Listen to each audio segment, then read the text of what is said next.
pouvoir à la pierre noire qui est celui de pardonner les péchés, parce que selon vous, bien évidemment, seul Allah est celui qui pardonne les péchés. Donc le frère Lévite qui avait avancé ses propos va tenter donc de nous donner des sources qui nous permettront de comprendre ses propos. Voilà, on va le mettre. Excusez-moi, sauf que le début, c'est pas ce qui était dit. Ce qui était dit, il a dit directement, c'est Pierre peut pardonner les péchés. Sauf que là, toi, tu dis Dieu lui a donné le pouvoir. Encore. Non, laisse-moi dire ce que j'ai dit. On est d'accord, c'est des choses. Laisse-moi redire ce que j'ai dit. Je dis, vos textes disent que la pierre là pardonne vos péchés. Et j'ai soutenu après, disant que l'argument que certains d'entre vous disent que c'est Allah qui aurait donné le pouvoir à cette pierre de pardonner les péchés. Donc elle s'est appuyée sur ce que vous défendez. Parce que quand tu poses la question aux musulmans, il dit c'est Allah qui a donné le pouvoir à cette pierre. Voilà ce que j'ai dit. Et elle a pris cette partie. Sinon, j'ai dit vos textes. Vos textes. Toi, tu es qui devant un savant pour dire que ce que le savant dit est faux? C'est ce que je vais démontrer. Le savant, il a dit Allah lui a donné le pouvoir, ou les pierres, ils pardonnent les péchés? J'ai dit que c'est... Mais c'est français que je suis en train de parler. J'ai dit que vous, les musulmans, vous justifiez ça par le fait que Allah aurait donné le pouvoir à cette pierre de pardonner. En cela, j'ai dit, vous allez nous montrer le texte qui le dit. Sinon, le texte que j'ai devant moi dit que la pierre là pardonne vos péchés. Maintenant, si tu discutes ça, je te montre, j'ouvre ma caméra. Oui, vas-y, montre-nous, s'il vous plaît. Voilà, maintenant, toi, tu dis quoi? Ce que j'ai dit, c'est faux ou c'est vrai? C'est ce que j'ai dit là. Tu dis que c'est seul Dieu qui a le pouvoir. Répète ce que tu as dit. Ok. En fait, pour moi, et après tout à l'heure, mon frère, il a dit que les musulmans, je sais pas quoi, s'il veut parler, je préfère qu'il parle à mon nom à moi. Moi, je peux pas tout savoir. Après, il y a des choses que je peux pas savoir. Mais quand il parle de ça, il doit dire moi. Il doit pas dire les musulmans. On va donner la parole au frère Sourat. Non, je veux répondre, s'il vous plaît. Ah ben, allez-y. Oui, le frère Sourat, viens en aide à ton compagnon. Oui, on connaît les chrétiens. Alors il nous dit, la pierre ne peut pas pardonner des péchés elle-même, de son propre gré, parce que c'est une pierre. Lévite, tu as compris? C'est comme hier, une boy a posé cette question à Astrid. Allah il dit dans le Coran, Surat 39, verset 53, dis à mes serviteurs qui ont commis des détriments à leur propre âme, qui ne désespèrent pas de la miséricorde d'Allah, car Allah pardonne tous les péchés.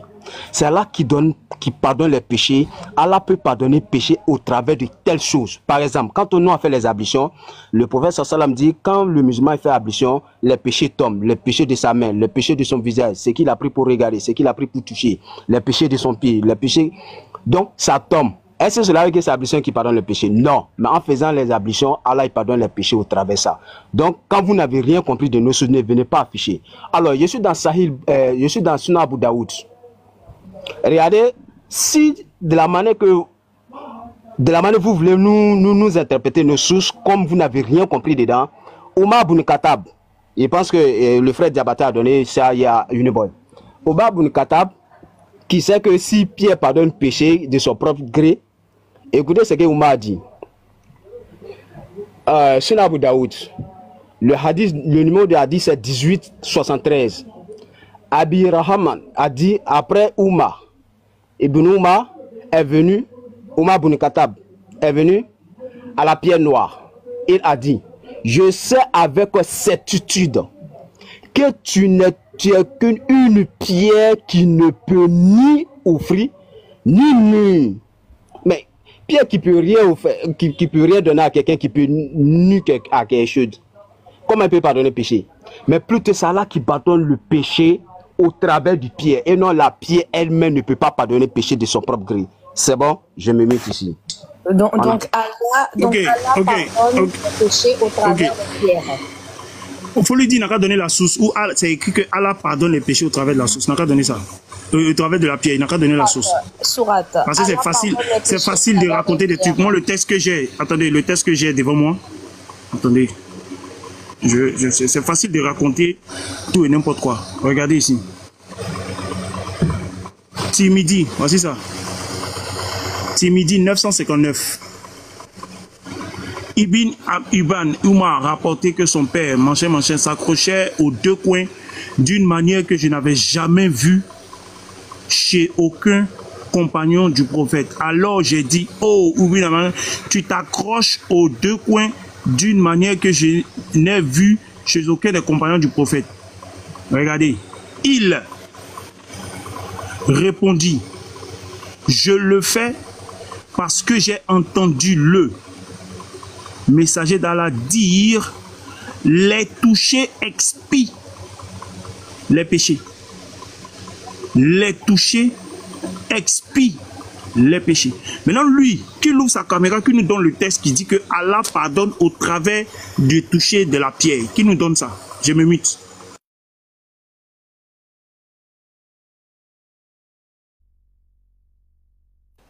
Le frère Sourate. Oui, Voilà. en fait, c'est ça que je dis. Il a dit quoi tout à l'heure? C'est Allah qui pardonne les péchés. Maintenant, la pierre, elle, d'elle-même ne peut pas pardonner les péchés.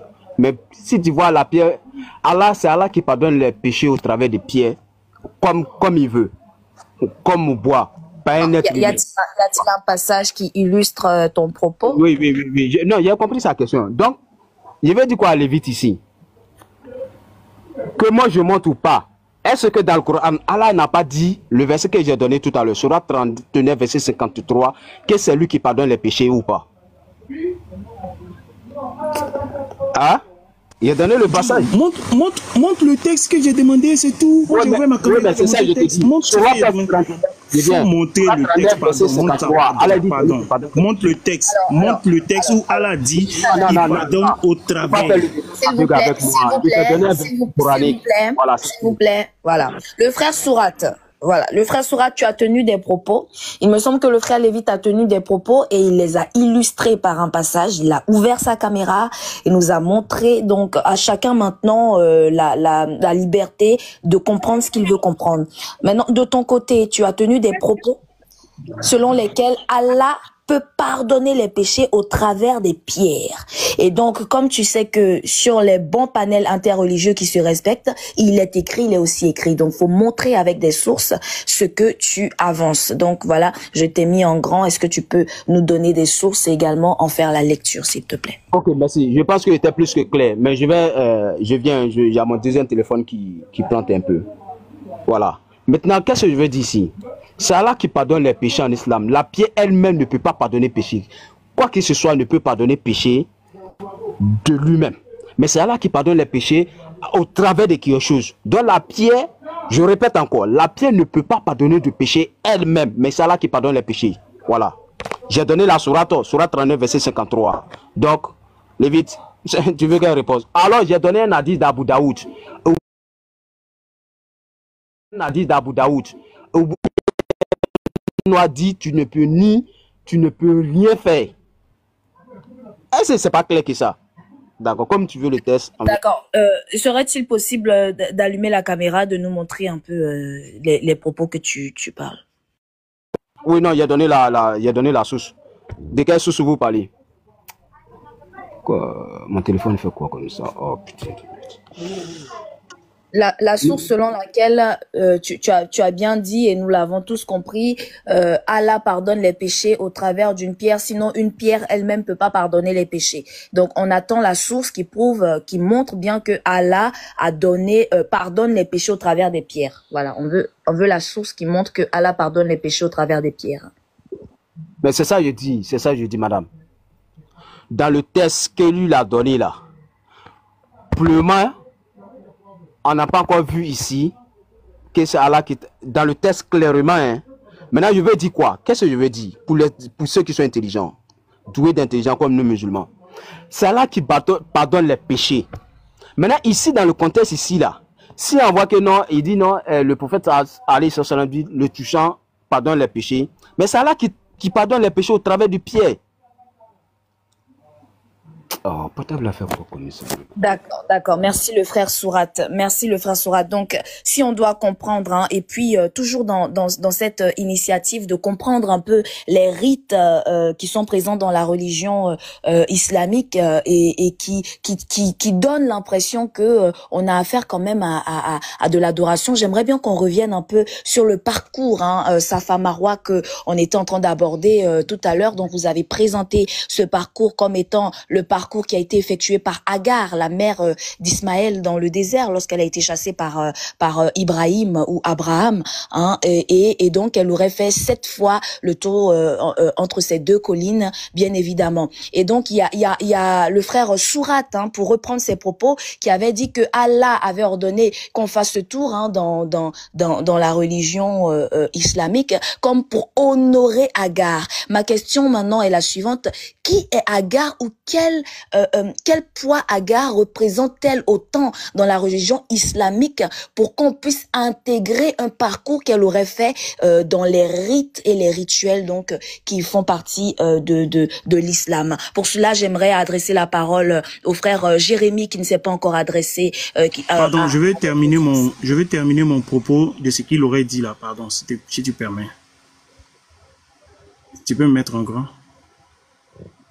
Ok. Regardez. Boukhari 1597. C'est l'histoire qu'il a racontée là.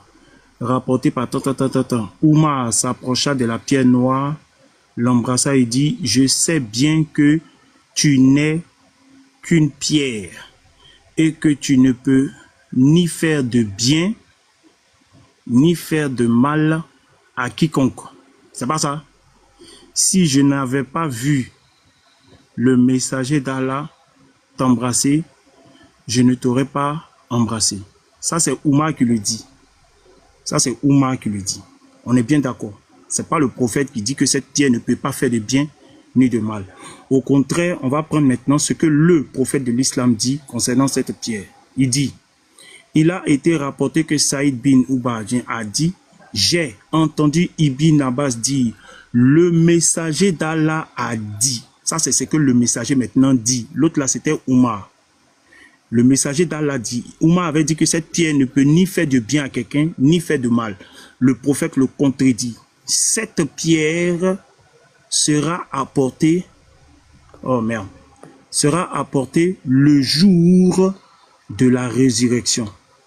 Elle recevra 2 yeux pour voir et une langue pour parler. Maintenant, qu'est-ce que fera cette pierre? Elle, c'est-à-dire la pierre, elle, regardez, hein, elle témoignera, cette pierre-là, que l'autre a dit que tu ne peux rien faire de bien ni de mal. Là. Le prophète dit, cette pierre témoignera comment? En faveur de ceux qui l'ont touché. Donc, témoigner en leur faveur, là, ça leur fait du bien, ce n'est rien leur faire. Donc, Oumar a menti. Oumar a menti, il n'est pas prophète. Le prophète dit, cette pierre va témoigner en faveur de ceux qui l'ont touché. Donc, cette pierre va leur faire du bien le jour de la résurrection. Donc, arrête de t'accrocher. Arrête de t'accrocher si ce qui ne tient pas. Le prophète parle, et puis Oumar parle. Tu écoutes qui? Le prophète dit que cette pierre témoignera en faveur de ceux qui l'ont touché. Voilà ça qui est écrit ici, avec sincérité. Donc cette pierre va leur faire du bien. Si je parle en ta faveur, je te fais du bien. Si je parle en ta défaveur, je te fais du tort. Donc ceux qui ne l'auront pas touché avec sincérité, cette pierre va parler en leur défaveur. Mais ce qui est concerné ici, c'est que cette pierre parlera en leur faveur. Donc la pierre là, elle a un pouvoir de parler en leur faveur. La pierre là, en leur pouvoir. Donc c'est que Oumar a dit, Oumar a menti. Maintenant, le hadith que je t'ai donné tout à l'heure, c'est bien écrit que ça expie les péchés, le fait de les toucher. Faut nous montrer le hadith ou bien le verset qui dit que Allah pardonne au travers de la pierre. C'est ça qu'il faut montrer. C'est ça, depuis tu bavas, tu ne donnes même pas une seule chose. Où c'est écrit que Allah pardonne au travers de la pierre. Montre ça. Moi, j'aime pas qu'on fasse les débats et papier. Moi, quand je fais débat, j'ouvre, je monte, je présente les sources. Et les sources sont claires. Les sources sont claires. Je vais revenir encore sur ça. Voilà ça ici.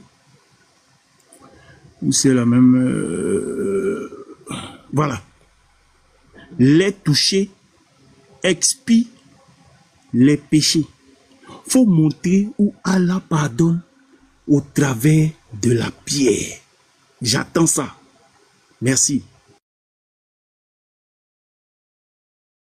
Alors, merci pour ton intervention, également pour les récits et les écrits qui ont été montrés et mis à l'appréciation de chacun de nous concernant les propos que tous deux vous avez tenus. Merci encore une fois. Donc, revenons toujours à ces rites qui sont présents dans la religion islamique, notamment l'un des rites. C'est Manuela.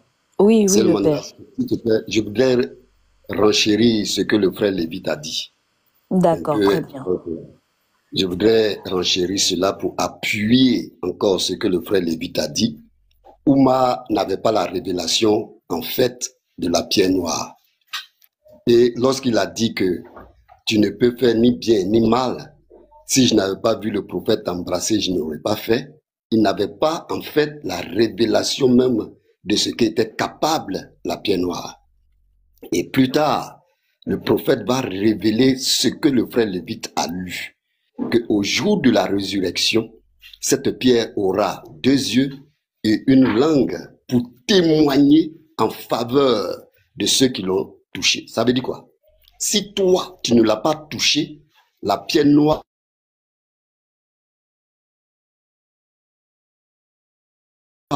ne t'a pas vu, hein? Toi, je ne t'ai pas vu me toucher, alors tes péchés ne seront pas expiés.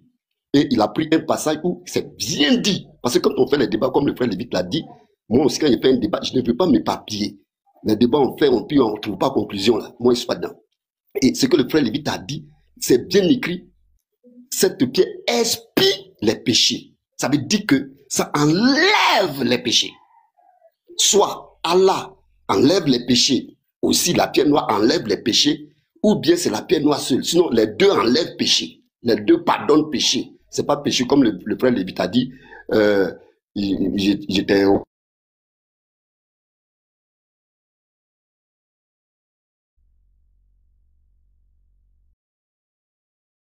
offensé un peu là, non faire que la pierre noire enlève. Donc, Oumar n'avait pas cette révélation. Donc, c'est pour dire aux frères musulmans, cherchez l'argent, faites tout pour aller toucher cette pierre noire, pour que cette pierre noire vous voie. Sinon, si vous mourrez sans aller à la Mecque, pour aller toucher cette pierre noire, elle ne vous a pas vu là. Au jour de la résurrection, elle va dire, je ne t'ai pas vu me toucher, tu seras condamné en enfer. Et nous sommes sérieux quand nous parlons ces choses-là. On ne fait pas les débats pour venir s'amuser. C'est du temps qu'on met, c'est de l'argent qu'on met pour faire notre connexion. Et c'est des personnes, pères de famille, qui sont assis là en train de parler de ces choses-là. Ce n'est pas de l'amusement. Donc quand on dit les choses, ce n'est pas pour voir ce qui est vrai, ce qui est incontestable, et puis contester ça forcément.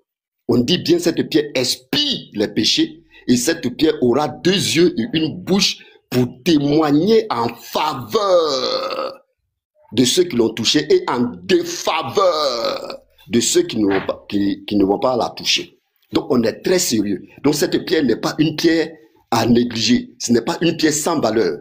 Oumar n'avait pas la révélation claire de cette pierre. Le prophète plus tard a donné ce que cette pierre est capable de faire. Donc on ne s'amuse pas sur les panels. On ne vient pas pour se faire voir sur les panels. On vient pour instruire. On vient pour donner des informations justes sur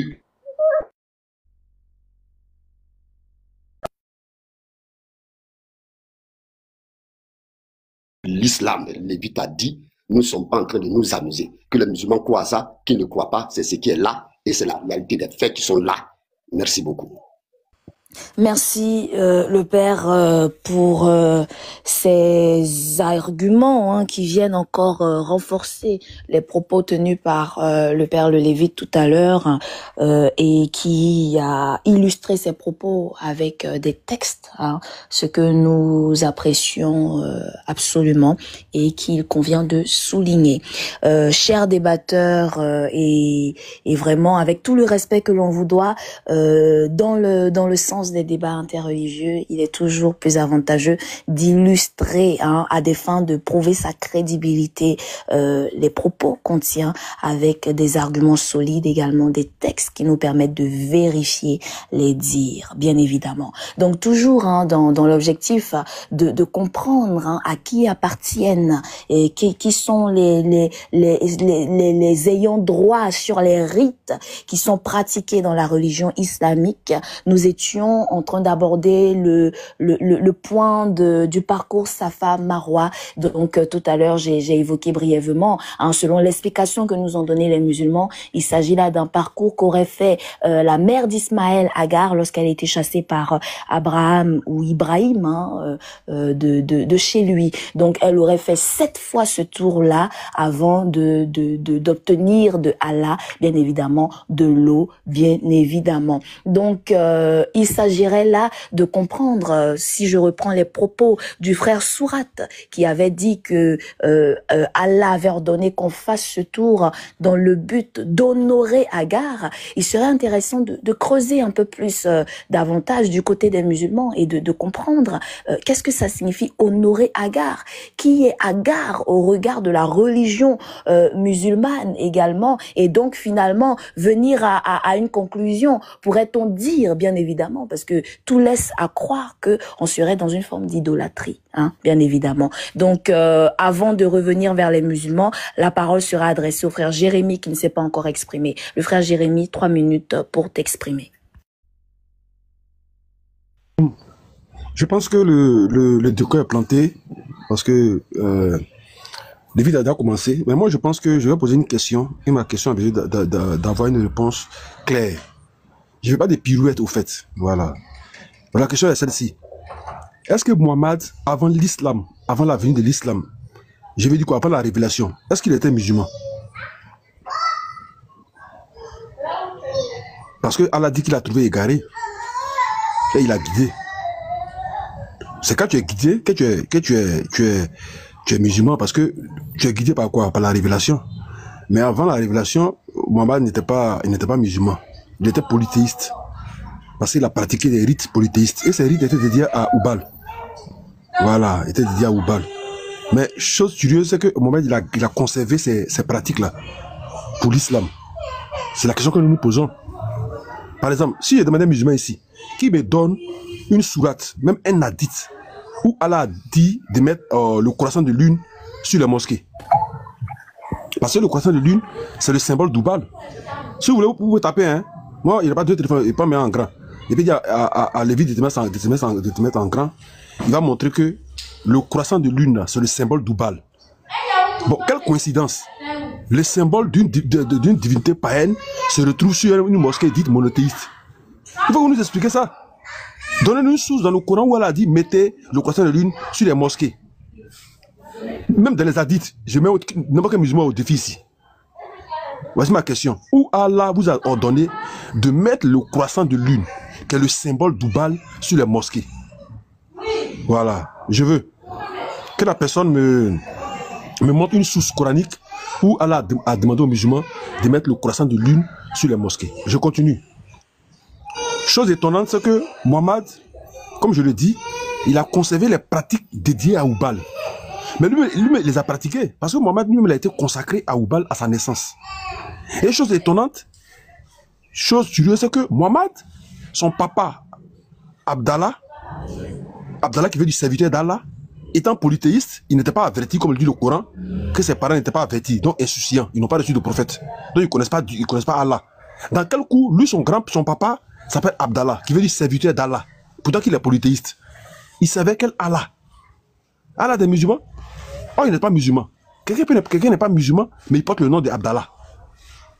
Expliquez-nous tout ça là. Donc moi, ma question c'est quoi? Elle est ciblée. Donnez-moi une source où c'est écrit de mettre le croissant de lune sur les mosquées. Parce que le croissant de lune là, c'est un insigne d'une idole, d'Oubal. Voilà. Quelle est cette coïncidence qu'on retrouve un symbole d'une idole sur une mosquée dite monothéiste? Voici ma question, j'ai fini.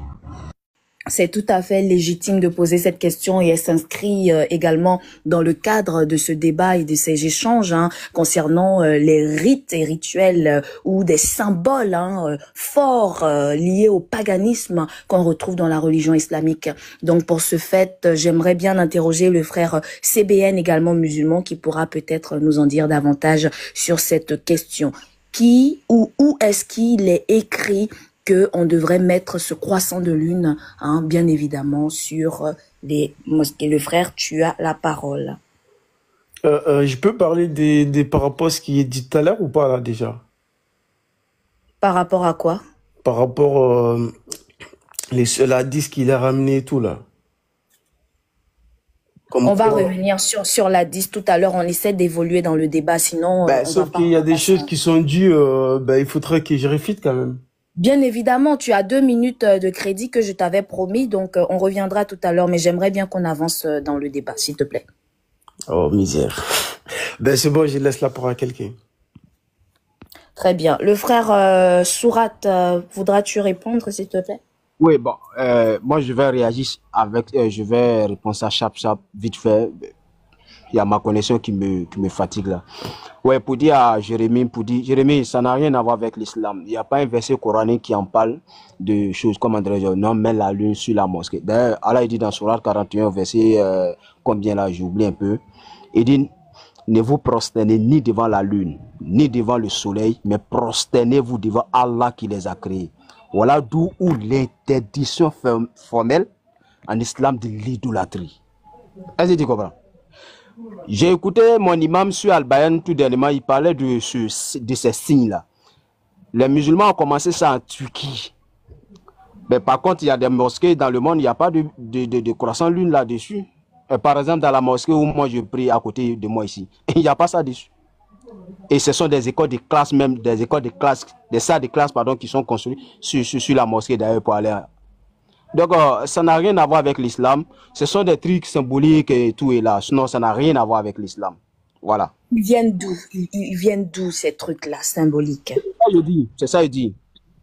Il a écouté un imam sur Al-Bayan qui parlait de ces trucs-là. Est-ce que tu comprends? Il dit que ça a commencé en Turquie. Mais les Turcs, les musulmans en Turquie poussaient... Sur la 20e, c'est quelque chose de bizarre, c'est que le croissant de lune, là, c'est le symbole d'Oubal. Non, mais attends. Est-ce que c'est Oubal qui a créé la lune? Est-ce que c'est Oubal qui a créé la lune? On dit symbole d'Oubal, là. On dit symbole... mais non, attends, ça n'a rien à voir, frère. Il dit quoi? Ça n'a rien à voir. Regarde. Mais qu'est-ce qu'il n'a rien à voir? Non, en fait, le problème, c'est quoi? C'est par exemple, quand on le fait, c'est ça que je te dis. Il y a des mosquées, il n'y a pas ça dessus. On fait comment? Est-ce que cela veut dire que ce n'est pas des mosquées? Non, frère. Si tu veux, tu fais. Si tu veux, tu laisses. Ça n'a rien à voir avec l'islam. Je te donne l'exemple de la mosquée où moi je prie. Pourquoi vous le mettez là-bas? Ouais, mais frère, c'est ça, il te dit. Il dit il y a des mosquées. Bon, ok, sur les mosquées où il y en a pas, on fait ça comment? Pourquoi on ne met pas dessus? Et sur les mosquées où il y en a, on fait comment? Ouais, mais ça n'a rien à voir. Ça ne peut pas dire de cul de frère. Tout simplement pour t'indiquer. Ça n'a rien à voir avec quoi? Il vient. Tu te trouves dans un coin. Ça a quand même une symbolique. Excuse-moi, mais on peut pas mettre quelque chose pour décorer comme ça. C'est pas un sapin de Noël, si je peux me permettre. Oui, mais il y a des mosquées où il n'y a pas dessus. On fait comment? C'est ça que je veux savoir. Il y a des mosquées où il n'y a pas ça dessus. Je vous ai donné l'exemple de la mosquée où moi je... que tu n'as pas la réponse de la signification de ce que ça fait, mais ne dis pas que ça veut rien dire. Ça n'a rien à voir. Maintenant, si on veut aller un peu en truc, tout simplement, tu te retrouves dans un coin où tu ne sais pas s'il y a mosquée ou pas, mais dès que tu trouves là, ça t'indique pour dire que réellement c'est une mosquée. Tu vois, non? Mais par contre, ça n'a rien à voir. Bon, pour dire que c'est signe de Oubal. Oubal n'a pas trouvé. Oubal même et toi. Au fait, non. Non, Oubal a trouvé le soleil. Mais Oubal là, j'ai dit quoi? Le croissant de lune, c'est le symbole d'Oubal. Mais le même symbole, le même croissant de lune là, ça c'est le tout sur les mosquées. Explique-nous, tu me dis, ouais, Oubal n'a pas trouvé la lune. C'est quoi ça là? Moi, je n'ai pas trop tiré les trucs que je t'ai répondu, quoi. À toi, non, tu n'as pas de réponse. Forcément, tu as fait des pirouettes. J'ai dit, comment un symbole d'un démon peut se retrouver sur une mosquée, dit de Dieu? Ça, c'est pas seulement le démon. Est-ce que c'est le démon qui a créé la lune? Tu peux répondre à ma question? C'est le démon qui a créé la On lune. dit croissant de lune, elle étoile au milieu là. C'est dédié à Oubal, c'est un symbole d'Oubal. Ça, c'est toujours la mosquée. C'est pourquoi on dit la lune. Faut nous expliquer comment est-ce que un symbole, d'un démon peut se retrouver sur une mosquée. Je t'explique, tu peux rien savoir. Donne de faire comment? Tu es en train de me mentir, voilà pourquoi je veux rien savoir. C'est pas grave. Répondu, je me mute. Je fais mon transfert. J'insiste, j'ai dit, le symbole, le croissant de lune est le symbole d'Oubal. Oubal, c'est un démon. Dans quel coup, le symbole d'un démon peut se retrouver sur une mosquée dite pour monothéiste? Expliquez-nous ça. Vous, tu veux dire que ça va sur toute la mosquée. Et la mosquée, où ça y est là? Bon, attends, à la Mecque là, ça y est sur la mosquée de la Mecque. Où l'islam est né là? On fait comment? Faut m'expliquer ça. Mohamed a gardé les rites polythéistes pour l'islam aujourd'hui. Il a reconduit le rituel de ses parents. Parce que lui-même, il était initié à Oubal. Pourquoi son papa s'appelle Abdallah? Faut m'expliquer pourquoi son papa s'appelle Abdallah. Oh, il est polythéiste. C'est quel Allah qui est son nom là? C'est quel Allah? Il savait quel Allah? Allah des musulmans là? Oh, il n'est pas musulman. Expliquez-nous ça là. Moi, il m'a fini, hein. Bonsoir. Est-ce que je peux répondre à ça? D'accord, merci dans un premier temps pour ces échanges que nous avons eus. Revenons un peu sur le parcours de Safa Marwa. Qu'est-ce que le frère Gelko, qu'est-ce que tu dirais sur ce parcours-là? En quoi est-ce que ça s'inscrit également dans les rites qu'on retrouve chez les païens et qu'on affilie finalement à la religion islamique? Bon, la marche avec Safa et Marwa, comme je l'ai dit toujours, je dis que ce sont des trucs que les musulmans ont empruntés à gauche et à droite pour fédérer autour de les religions. En réalité, toutes ces choses-là viennent de quelque part, mais ça ne vient pas de l'islam. J'ai été surpris tout à l'heure d'entendre un musulman dire que quand Ismaël partait à la Mecque, quand Abraham envoyait Ismaël à la Mecque, il n'y avait personne là-bas. Ça, c'est vraiment c'est déplorable. Il y avait des gens là-bas. Les Jéromites étaient déjà là. Les Jéromites qu'il a cité tout à l'heure là. La femme d'Ismaël, même elle est une Jéromite. Les Jéromites étaient déjà là-bas. Ils connaissaient ces choses-là, tout ce qu'ils sont en train de dire là. Les gens connaissaient ça déjà. C'était des rites païens. C'est pas Allah qui a dit ça. Déjà, vous avez posé une question qui n'a même pas encore de réponse. Qui est Agar pour mériter que toutes ces pratiques-là lui soient dédiées? Qui est-elle? Jusqu'à présent, il n'y a pas quelqu'un qui nous répond. C'est une question que vous avez posée. Qui est Agar? Qu'est-ce qu'elle représente? Pour que ce qu'elle a fait en ce moment-là soit aujourd'hui pérennisé jusqu'à nos temps. Qui est-elle? Non, ce sont des choses, toutes ces choses-là, ce sont des choses païennes. Ce sont les choses païennes que l'islam a pris. Les frères viennent tout à l'heure de prendre le cas des choses qui sont sur la mosquée. On a pris le cas de la pierre noire. La pierre noire, là, même Mohamed n'était pas encore prophète, mais même pour placer la pierre noire, quand ils ont reconstruit la Kaaba, quand les Quraysh ont reconstruit la Kaaba, pour placer la pierre noire, il fallait donner cet honneur-là à Mohamed parce que celui qui gérait la pierre noire, s'il mourait, c'est Mohamed qui allait prendre le devant pour gérer la Kaaba. Donc, quand on reconstruisait la Kaaba, pour replacer cette pierre là-dessus, c'est Mohamed l'honneur a été donné à Mohamed. En ce moment, il avait 35 ans, il n'était pas encore prophète comme les gens sont en train de le prétendre. S'ils veulent, je peux afficher tout à l'heure ici les chroniques de Tabari pour montrer ça ici. C'est bien écrit ici. Lorsque Mohamed avait, d'ailleurs même je vais mettre ma caméra pour qu'on puisse voir ça ensemble.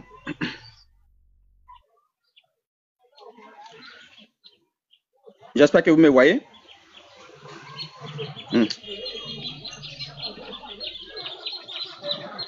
Voilà. Vous me voyez, n'est-ce pas?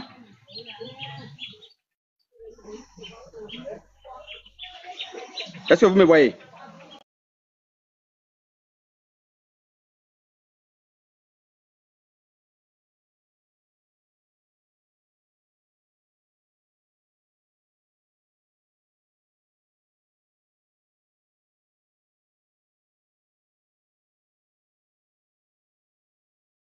Il n'y aurait pas d'homme plus digne que Mohamed d'exercer le gouvernement de la Mecque. Mohamed n'était pas encore prophète. Et celui qui doit mourir ici avant que Mohamed prenne Abu Talib qui que Mohamed doit succéder après son Sidja, il n'était pas un musulman. Il n'était pas un musulman. S'il arrive à Dja, déjà Mohamed allait le remplacer. Maintenant, regardez ici. Lorsque Mohamed fut âgé de 35 ans, ici, les Koréchites démolirent le temple de la Kaaba pour le reconstruire à nouveau. Au moment de poser la pierre noire, tous avaient la prétention de le faire. Alors, ils convinrent de réserver cet honneur à Mohamed, qui posa la pierre de ses propres mains. Il n'était pas encore prophète en ce moment-là. Il était encore idolâtre en ce moment. Donc, ce sont des trucs païens que les gens ont engrangés, ils ont engrangé pour faire truc. Il y a plein comme ça, hein. Il y a plein comme ça. Quand vous prenez par exemple le chapelet même que les musulmans utilisent. Si je pose la question tout à l'heure à un frère musulman ici, d'où vient cette histoire de chapelet? Ils ne vont pas vous répondre. Alors que le chapelet, c'est un truc chrétien. Ce sont des moines chrétiens qui avaient chapelet, qui avaient 90 grains. Et ces choses-là, les musulmans ont ramassé ça aussi sur leur chemin. Ils en ont fait leur rite. Donc, c'est ce que j'ai dit depuis le début. J'ai dit que Mohamed a créé un mouvement où il ramassait tout sur son chemin pour embellir son mouvement. Et rien de tout ça ne vient d'un quelconque Allah ou de Dieu. Et attribuer ces choses-là à Dieu, c'est un blasphème. Il faut être honnête, il faut se dire la vérité. Voilà. Qui m'a descendu là? Voilà, donc il faut se le dire. Le dire n'est pas insulter quelqu'un. Le dire, c'est être honnête. Et donc, c'est un peu ça.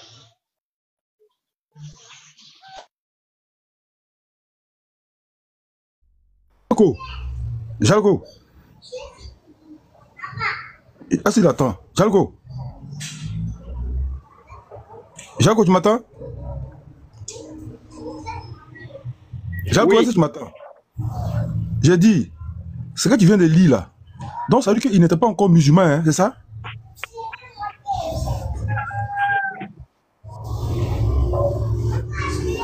Oui, frère Jérémie, par rapport à ce qu'il a lu, c'est que Mohamed n'était pas encore musulman et il était déjà prédestiné à diriger la Kaaba à la mort de son grand-père. En fait, il avait 35 ans. Il avait 35 ans. Or, il a reçu la révélation à 40 ans. Donc, le monsieur a pratiqué l'idolâtrie. Le monsieur était un idolâtre. Il était dedans. Et la sourate 93, verset 7, où Allah dit que j'étais trouvé égaré, selon les tafsirs, c'était un hors-la-loi. C'était quelqu'un qui était hors-la-loi. Une personne hors-la-loi, qui n'est pas dans la loi de la charia de son Allah. Il est quoi?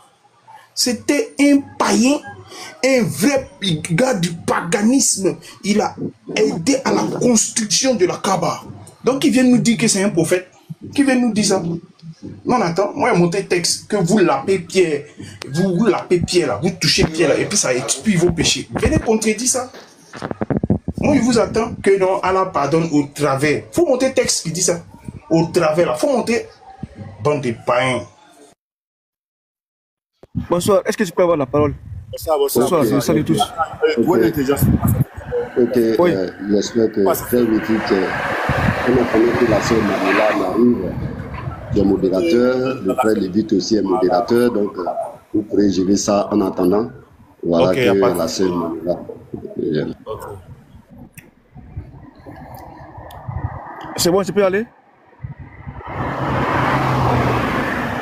Oui, vas-y, il faut parler ou quoi? Vas-y, Dieu d'intelligence. Ok, merci beaucoup. Salam alaikum, frère Surat. Et bonsoir à vous, shalom à vous, les frères chrétiens. Ok, il n'y a pas de souci. D'abord, moi, à l'attente de ma parole d'abord, je vais commencer d'abord par lire le Surat 3, verset 186. Mon frère Surat, tu connais ce verset. Allah a dit que vous entendrez beaucoup de propos désagréables de la part des associateurs et à ceux à qui on a donné le livre. Mais si vous êtes endurant et puis voilà bien la même leçon. Donc les propos désagréables là, il n'y a pas de souci, on peut encaisser, on est endurant pour ça. vous pouvez dire tout ce que vous voulez dire. Ok, maintenant regarde, je vais répondre d'abord à Jérémy qui a demandé comment on appelle la lune et les étoiles sur nos mosquées. C'est-à-dire, excusez-moi du terme, ce que je vais employer là, c'est pas une injure, c'est juste pour affirmer quelque chose là. On vous dit que le Coran le Coran, l'islam, c'est pour les intelligents quoi, les doués d'intelligence. C'est pourquoi nous, on nous appelle les doués d'intelligence. Frère Soura, mon frère Soura, la mosquée, c'est un lieu de guidance ou bien c'est un lieu de, comment on appelle, de débauche? Est-ce que tu peux te limiter pour répondre à ça, s'il te plaît? Oui, c'est un lieu de guidance. C'est un lieu de guidance, non? Ok, dans la sorte 2, quand tu parles de la sorte 2, j'ai pas le verset en tête. Quand tu parles de la sorte 2, Allah dit que les étoiles et la lune servent quoi? Servent de guidance, non? Oui. Les étoiles et la lune servent de guidance. Donc si les étoiles et la lune se trouvent dans nos mosquées, nous on est fait de ça, on va dire même Amin, on remercie Allah pour ça, parce que la mosquée est un lieu de guidance pour nous. Donc la lune qui symbolise de la guidance ici, et les étoiles, donc si ceci se retrouve dans un lieu de guidance, donc on dit Amin, ça on est fait de ça. Donc c'est pour répondre à Jérémy. Et pour répondre au Lévite là qui dit que la pierre noire là pardonne les péchés. Mon frère Surat, quand ces gens-là, quand ils lisent les écritures là, il faut prêter beaucoup attention. Hein. On dit, j'ai entendu le messager d'Allah dire que la pierre noire, que toucher la pierre noire expie. On n'a pas dit que la pierre noire pardonne le péché. Non, c'est pas ce qui est dit. On dit le toucher expie. Ça expie, ça expie. Exemple, je vais vous donner un exemple. Quand tu prends, mon frère Surat, tu es bien conscient de ça. Le jeûne de Asura, qu'est-ce que le prophète a dit? Le jeûne de Asura. Le prophète a dit que le jeûne de Asura, ça pardonne 2 ans de péché. Expie 2 ans de péché. Expie 2 ans de péché. Ok. Le prophète a dit que le jeûne de Asura expie 2 années de péché. C'est-à-dire il expie le péché de l'année passée et il expie l'année en cours. Donc ça veut dire que le jeûne d'Asura aussi pardonne le péché, c'est ça? À les entendre, c'est ça aussi, non? C'est ça qu'il veut dire. Non, c'est pas ça qu'il veut dire.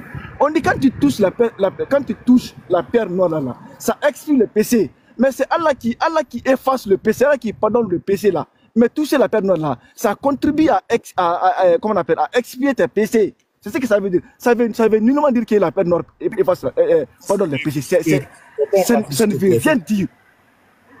Le temps est fini. Le temps est fini, faut te muter. Le temps est fini, il y a du bruit chez toi, faut te muter. Voilà. Okay, vous avez entendu sa dernière phrase, non? Il dit ça contribue. Le frère Lévite et te mettre ton temps. Voilà. Voilà. Vous avez entendu, non? Vous avez entendu ces gens-là. Il a commencé à parler, quand il a eu la prise de parole, il a commencé à se vanter qu'il est doué d'intelligence. Mais en fait, tu es un troué. Tu es troué. Tu n'es pas doué, tu es troué. Parce que toi-même, pour finir là, tu es venu me rejoindre. Contribue. C'est une association. Tu es venu me rejoindre. Donc Allah s'associe à la pierre pour pardonner les péchés. Mais c'est ce que nous disons. Tu dis ça contribue. Si contribue, ça veut dire que j'ai participé. Toutes choses qui contribuent à quelque chose, ce sont des associations. Mais avec ça, tu as venu dire que tu es doué d'intelligence. Tu es un troué. Il y a tout dans ton intelligence. Parce que tu as bavardé, jeune, tu as pris là. Si tu ne fais pas jeune, là, ça va pardonner tes 2 ans de péché. Si tu ne fais pas. Si tu ne touches pas Pierre, là, ça va pardonner, ça va expier tes péchés. Si tu ne touches pas, ça va expier. Mais vous êtes des troués d'intelligence, mais c'est pas possible.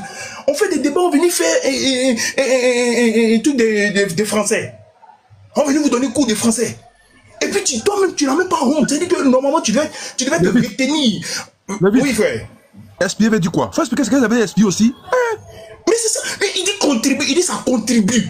Il dit ça contribue, ça participe. Mais vous êtes des associateurs. Allah lui-même, il est le premier qui s'associe. Parce que si c'est toi seul qui fais, quelqu'un ne va pas venir contribuer. Aïe. Mais tu t'entends parler? Tu es troué. Maintenant, il faut nous dire expier là, ça veut dire quoi en français? Expier, ça veut dire quoi en français? C'est-à-dire que toi-même, tu viens en fanfare, tu viens te tirer une balle dans tes côtes. Toi-même, tu prends un pistolet et puis tu te tires sur toi-même. Qu'on contribue, doué d'intelligence, tu es troué, ouais, il y a tout dans ton intelligence, sinon tu n'allais jamais utiliser contribuer. Et puis c'est enregistré. Ce que tu as dit là, tu as sorti sur BFM. Faut regarder. Quelqu'un qui a dit que je suis doué d'intelligence, puis sans même contribuer. Tu as sorti ici BFM, il y a tes grandes stars. Tu es doué d'intelligence, non? Parce que quand tu viens et tu dis que nous sommes doués d'intelligence, ça veut dire que les autres sont bêtes. Ça veut dire que les autres sont bêtes. Maintenant, toi-même, tu parles et puis tu viens de contribuer. Il y a tes grandes stars. Faut pas te presser. Bande de koufas. Je m'arrête là. Ok, merci frère Lévite pour ton rebondissement. Je peux réagir un peu là. Oui, je te donne 1 minute de rebondissement, vas-y. Ok, alhamdulillah, Lévite. Toi, si tu ne fais pas attention, tu as tombé là-bas un jour. Tu parles plus. Non, viens, mollo. Voilà. Blablassou, comme le dit les Baoulés. Alors, je suis dans le hadith. Écoutez, Lévite, le hadith, peut-être que tu n'as pas tout le hadith. Voilà, parce que j'étais allé faire ma connexion qui. Ça faisait un petit grave. Ada, Lévite, tu ne lis pas tout le hadith. Quand tu vas plus bas, écoute ici. Lui qui rapporte le hadith, il te dit, le prophète sallam répondit, je l'ai fait parce que j'ai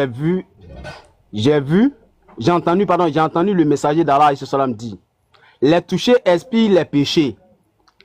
Et je l'ai entendu dire, quiconque accomplit 7 fois le tour autour de cette maison et compte, c'est comme si libéré d'un esclave.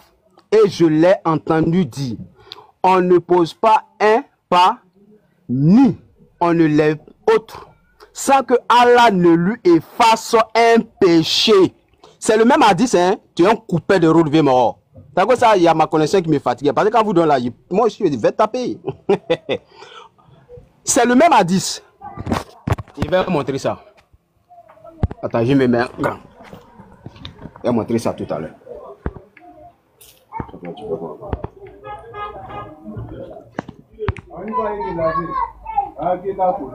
Voilà le hadith.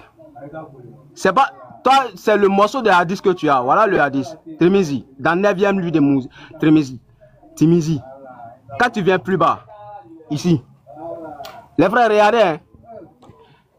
On dit les touché, c'est lui qui fait cette tour du tawaf autour de cette maison. Ici. Donc, je descends. Je viens. C'est pas, tu n'as pas tout le hadith. Je fais quoi? Excusez-moi. Mais il faut commencer au début de la dite avec toi qui descend. Pardon, Jérémy, laisse-le. Jérémy, pardon, laisse-le finir. Ceux-là, ils sont troués d'intelligence. J'ai démontré ça tout à l'heure. Laisse-le finir. Excusez. Oh, il est là, il a touché mon écran. Faut t'arranger, hein. Faut t'arranger. Il y a quelque chose qui est affiché. Tu n'as pas vu tout à l'heure quelque chose qui était là fait, et puis il y a mon écran qui. C'est bien. Il faut t'arranger. Allez là. On est en première, puis on est là, on attend. On est en première. Le bouton carré du portable,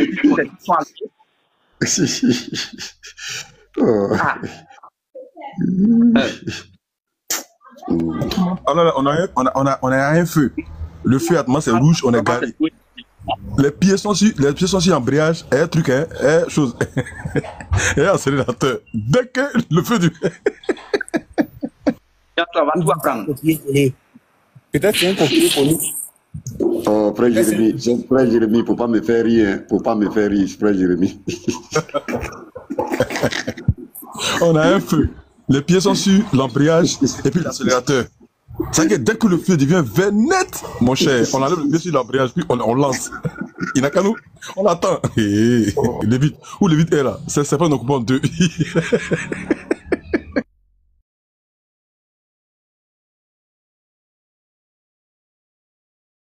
Laissez-moi ici précis. Il a été doué d'intelligence. Il va venir nous expliquer, contribuer, ça veut dire quoi? Si contribuer, si tu participes pas, il va nous expliquer ça. Il dit il est doué d'intelligence. J'attends, il ne s'est pas précis. Il n'a qu'à monter son hadith. Je préfère venir ici, voilà. Je préfère venir dans la collection d'hadith. Mais c'est ici. Voilà le hadith ici. Mais je préfère venir ici pour être un peu plus rapide. au lieu d'aller prendre le temps de traduire et ainsi de suite. A dit Ibn Ubay Ibn Amr a rapporté de son père.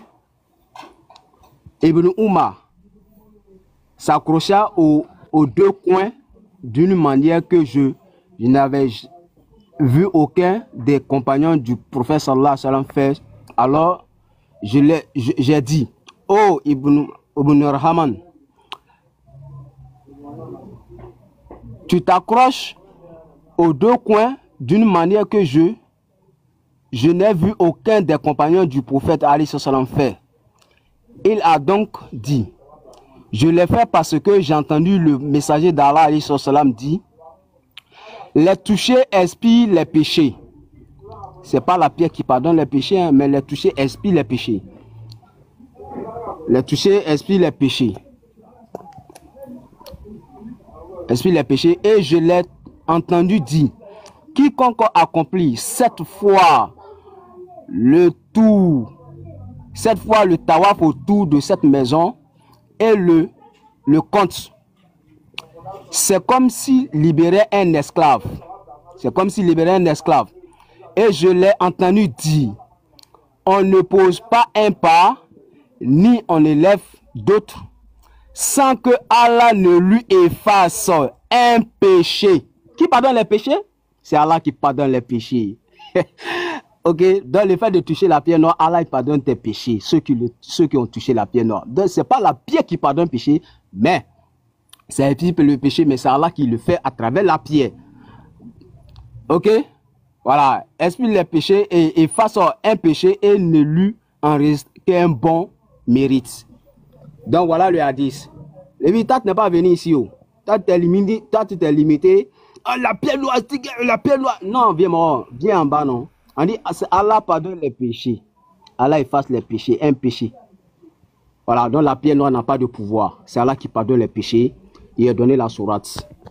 Merci bien. Ok, mettez mon grand. Mettez mon grand. Le bus. Bah, c'est moi, non? Mettez mon grand, mettez mon grand. Voilà. J'ai dit que vous, là, à cause de vous, je suis obligé à chaque fois d'aller sur ChatGPT pour vous apprendre le français. Cané. Et puis doué d'intelligence. Je vais vous apprendre, je vais vous enseigner le français. Français, là. Je vais ouvrir votre tête. Je vais mettre ça dedans en bris. Regarde ici. C'est quoi expier les péchés? Excellente question, le Lévite. Le mot expier signifie effacer, racheter ou compenser une faute ou un péché par une bonne action, un acte de repenti ou une preuve de foi. Donc, on va dans le hadith. Regardez. Attends, je fais capture. Je vais ouvrir la capture pour pouvoir agrandir. Voilà. Attendez. Voilà. Regardez. Les touchés expient. Donc, on retourne dans la définition. Dans la définition de expier. Effacer, racheter ou compenser une faute ou un péché. Donc, les touchés expient les péchés. Tu entends? Ça expie, ça efface. Oh merde. Ça efface. Toucher la pierre là, ça efface les péchés. Maintenant, regardez ici. Il y a un point. Il y a un point. Donc, ce qui vient après n'a rien à voir avec ce qui est en haut. Regardez bien. Il dit ici, je le fais parce que j'ai entendu le messager d'Allah dire, les touchés expient les péchés. Point. Il y a un point. Ici. Il y a un point. Cané. Voilà l'école. Maintenant, il vient encore, il dit, j'ai entendu, je l'ai entendu dire. Donc, il parle d'une autre chose. Et il va définir cette chose. Quiconque effectue 7 fois le tawaf autour de cette maison et en garde le compte, c'est comme s'il avait affranchi un esclave. Et je l'ai entendu dire, il ne pose pas un pied et n'enlève pas un autre sans qu'Allah n'efface un péché et n'inscrive un mérite à son actif. Donc, ça n'a rien à voir avec ce qui est en haut. Tu vois? Tu es un plaisantin. À chaque fois, le prophète, il définit les choses. Il dit le toucher ici. Il dit, j'ai entendu le prophète dire, le toucher expie le péché. Ça, c'est 1. J'ai entendu quiconque tawaf mon chien, ça c'est 2. Je l'ai entendu dire, il ne pose pas un pied et n'enlève sans qu'Allah efface ce péché. Ça c'est 3. Donc c'est pas la même action. Petit plaisantin qui comprend pas français. T'as compris? Sinon ici là, les toucher. Ton frère dit ça contribue. Ton frère, il dit ça contribue. Ça contribue. Donc, vous êtes des associateurs. La pierre noire est efficace selon le prophète. Toi, ton prophète parle, il dit, et lui dit même pas pardonner. Ton prophète ne dit même pas que ça pardonne. C'est Allah qui pardonne. Ici, regarde. Ici, on dit, sans que, voilà, efface, c'est ça, efface. Maintenant, ici, expie, c'est la même chose. Donc, la pierre fait la même action que Allah fait ici. Tu comprends? Efface. La pierre expie. Voilà la définition ici que j'ai donnée.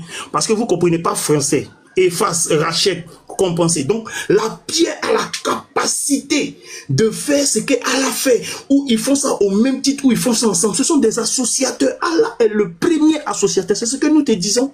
Donc, voilà l'école. Les toucher expie. On n'a pas dit les toucher, Allah expie, mais les toucher, le fait de poser l'action à ça expie. Donc, ton frère même a compris et puis il a dit ça contribue. Faut qu'on te dise ton frère. Contredis ton frère, dis à ton frère qu'il a menti. Est-ce que tu es un garçon, tu es un enfant? Dis-lui qu'il a menti, je m'arrête là. Ok, merci. Miguel, est-ce que je peux avoir la parole aussi? S'il te plaît. S'il te plaît, je vais répondre. S'il te plaît, accorde-moi une minute, je vais répondre, s'il te plaît. S'il vous plaît, permettez-moi, avant que ça passe. Ok, on va te donner une minute pour Miguel. Voilà, okay. Merci beaucoup, Miguel. Ok. Frère Sourat, tu es là? Ah, c'est Frère Sourat, tu es là? Frère Sourat, tu es là? Ah, il est parti là. Pardon. Il n'est pas là. Okay. Tu es là, Frère Sourat, tu es là? Oui, regarde. Ok, maintenant regarde, moi ce qui me fait mal, c'est quand ils nous disent que nous on ne comprend pas français. Ça me fait tellement mal que je ne trouve pas. Non, mais frère. Regarde. Attends, il est parti dans ChatGPT, non. Mais malheureusement, là où je suis, je ne peux pas afficher. C'est ça mon problème. Mais après, tu vas le faire après. Regardez ce que ChatGPT dit. Parce qu'il ne comprend pas français. On dit que toucher la pierre noire expie le péché. Pour lui, il dit, il a fait croire à ses frères ici que c'est la pierre noire qui pardonne le péché. Moi, c'est dommage, je suis monté, je l'ai arrêté. Il a fait croire à ses frères que c'est la pierre noire qui pardonne le péché. Et nous, on a dit que c'est Allah qui pardonne le péché au travers de la pierre noire. Il dit, c'est ça qu'il est en train de confondre maintenant pour montrer à ses frères que non, c'est la pierre qui pardonne le péché. Regarde, hein. Frère, regarde ce que ChatGPT dit. J'ai demandé à ChatGPT l'expression de comment on appelle. L'adorateur du être humain, c'est normal. Personne n'est pas dans l'école. Regarde, ChatGPT qui s'est bon. Regarde, hein, le sens spirituel d'expier les péchés. Frère, tu suis très bien. Dans ce contexte, expier ne veut pas dire que la pierre elle-même pardonne. Oh là là, KO. Dans ce contexte, expier ne veut pas dire que la pierre elle-même pardonne. Ce n'est pas la pierre qui efface les fautes, mais c'est Allah qui accorde le pardon à travers cet acte d'adoration. Lévi, t'as entendu? Souvent, moi, si tu me dis que je suis un truc d'intelligence là, moi, ça me fait ni chaud ni froid. Parce que moi, je sais déjà que Allah m'a appelé doué d'intelligence. Donc, le fait que toi, tu dis que tu es d'intelligence là, ça c'est comme un grain de sable, tombé dans l'océan. Ça me fait ni chaud ni froid. Mais il ne faut pas mentir à tes frères pour les faire croire que c'est qui n'existe pas. Toi, tu dis que c'est la pierre qui pardonne le péché. Alors que ce n'est pas la pierre qui pardonne. On dit que toucher la pierre expie. Okay. C'est toucher la pierre qui expie. Le temps est fini. Le temps est fini. Le temps est fini. Le temps est fini. Le temps est fini. Je vous mute. Le temps est fini. Comment se mute, s'il vous plaît? Tu as dit l'essentiel. Frère Buguer, donne-moi une minute, s'il te plaît. Attends, je dis une phrase. J'ai dit une phrase. Le monsieur va de mal en pire. Il dit que ChatGPT dit que ça n'a rien à voir avec le fait que la pierre pardonne le péché. Mais qui a dit que la pierre contribue ici? C'est qui? Faut demander à ChatGPT. Contribuer là, est-ce que la pierre contribue au pardon du péché ou bien au fait d'expier le péché? Il faut demander, c'est pas toi qui as dit contribue. C'est pas toi qui as dit contribue. Toi, tu m'as rejoint. Tu m'as rejoint, tu as dit contribue. Tu as dit contribue. Ouvre ton micro, je vais te parler. Contribuer, ça veut dire quoi? C'est ma question. Quand tu dis que quelque chose contribue à quelque chose, ça veut dire quoi? Je m'arrête là. Réponds dans mon temps. La pierre contribue là. Ça veut dire quoi? Réponds dans mon temps. Ok, là te répondre. Ah, mais ça c'est ça, une petite question. Quand on dit qu'une chose contribue là, c'est-à-dire, il participe. Pourquoi j'ai dit qu'il participe à quoi? Il participe à quoi? Il participe à quoi? C'est ma question. J'ai dit. Non, écoute, c'est mon temps. C'est mon temps. C'est moi qui t'ai donné l'autorisation de répondre dans mon temps. J'ai dit, quand tu dis que la pierre noire contribue, elle contribue à quoi? Parce qu'on parlait d'expier les péchés. Elle contribue à quoi? Réponds. Maintenant, la pierre noire contribue et il participe à l'expiation du péché. Pourquoi? En faisant quoi? C'est quand tu le touches, la pierre noire. Doucement. Faut pas aller vite, faut pas aller dans l'explication. Doucement, mais doucement, tu vas trop loin. Tu vas trop loin.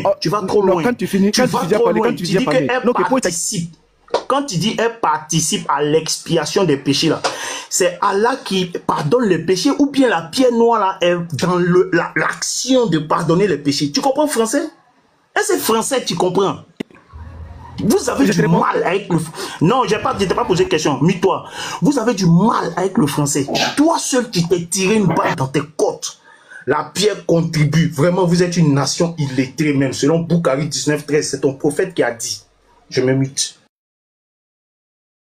Ok, merci. Oui, mais il n'y a pas plus d'illettrés que chrétien. Comme Allah, il est dans son acte de s'il vous plaît. Je vais donner une explication un peu par rapport à ça. Quand doué d'intelligence dit que la pierre contribue, ça veut dire que la pierre a sa part dans l'expiation. Et Allah aussi a sa part dans l'expiation. Ça veut dire quoi? Allah seul ne peut pas expier les péchés. Pourtant, il est le Tout-Puissant. Il n'a pas besoin qu'on touche une pierre pour être pardonné. Il suffit que lui, il dit « Kun fayakun » et la chose arrive et la chose est faite. Pourquoi une pierre? Cela prouve que cette pierre est adorée. Cette pierre est vénérée. Bon, on prend l'exemple, un exemple. Tous ceux qui vont toucher la pierre, qu'est-ce qu'ils vont avoir? Expiation. Tous ceux qui ne vont pas toucher la pierre, qu'est-ce qu'ils vont avoir? Pas d'expiation. Donc la pierre noire n'est pas facultative. Elle est importante. Elle est une pièce maîtresse dans l'action d'expier les péchés. Allah seul ne peut pas expier les péchés. Il faut qu'il y ait cette pierre pour pouvoir expier les péchés. C'est clair et c'est net. Quand on fait une critique, une analyse logique, c'est à cela qu'on arrive. C'est ça qui est là, on ne peut pas contourner ça. Regarde par exemple ici, dans le christianisme, c'est Jésus qui expie les péchés. Jésus et Jésus seul à la croix, tu crois à son sacrifice, tu as l'expiation de tes péchés. Pas autre chose associée à Jésus-Christ. Pourquoi? Parce que nous croyons que Jésus est Dieu qui a fait ce sacrifice-là pour expier les péchés. Il n'est pas accompagné de qui que ce soit, de quoi que ce soit. C'est lui seul. Allah pouvait faire autant. Allah seul peut expier les péchés sans pierre. Qu'est-ce que la pierre vient faire là? Qu'est-ce que la pierre vient faire là? Elle n'est pas facultative. S'il vous plaît, musulmans, reconnaissez ça et puis avançons dans le débat. On dit que les musulmans adorent la pierre noire. C'est... Non, big, non, et tu ne peux pas conclure comme ça. S'il vous plaît, refuser. C'est ce qui est là. Merci. Okay. S'il vous plaît, monsieur, calme-toi d'abord. Il faut te calmer d'abord. Maintenant, je vais faire wifi, il faut gérer la modération. Ok. Mutez-vous. on va partager la parole à tout le monde, s'il vous plaît. Voilà. Il y a le frère qui est là depuis, il n'a pas encore parlé. Bon, frère, shalom à toi. C'est quoi? Ton nom en anglais, là, s'il te plaît. Tu peux te démuter, s'il te plaît. Frère?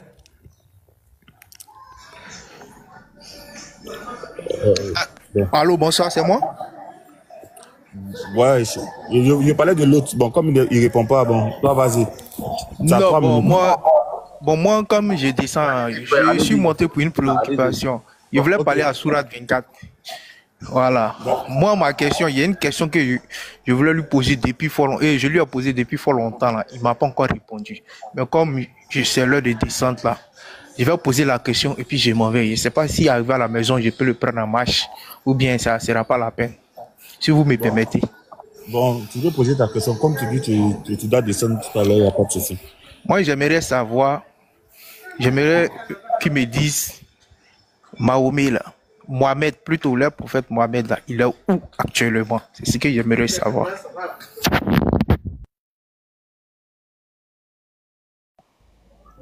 Mohamed, il a enterré dans sa tombe son âme auprès de son Seigneur. Donc, si je comprends bien, il a déjà traversé le pont Syriac. Et Syriac ou bien quoi? Parce qu'il y a un verset du Coran qui dit qu'ils vont traverser l'enfer, arriver là-bas, ils vont délivrer les pieux. Moi, j'aimerais savoir s'il a déjà traversé ou bien il n'a pas encore traversé. Ok, il y a un verset qui dit qu'ils vont traverser le pont Syriac, mais est-ce qu'ils ont traversé? Non, c'est le futur et pas présent, ni dans le passé. C'est au futur, c'est-à-dire le jour de traverser le pont. Pour l'instant, il a enterré dans sa tombe son âme auprès de son Seigneur. Merci bien.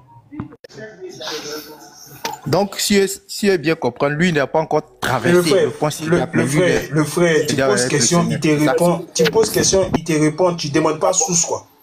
Tu ne demandes pas source où c'est écrit. Tu ne demandes pas. Et si, toi aussi. Ouais, le frère, je voulais lui demander. Merci. Bon, frère, man, tu as la parole. Hein. Tu as 3 minutes. Ok.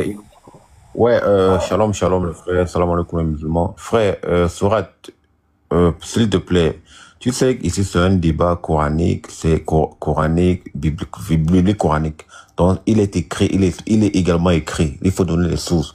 Tu peux me donner un verset coranique où Mohamed est au paradis à côté de Allah, s'il te plaît.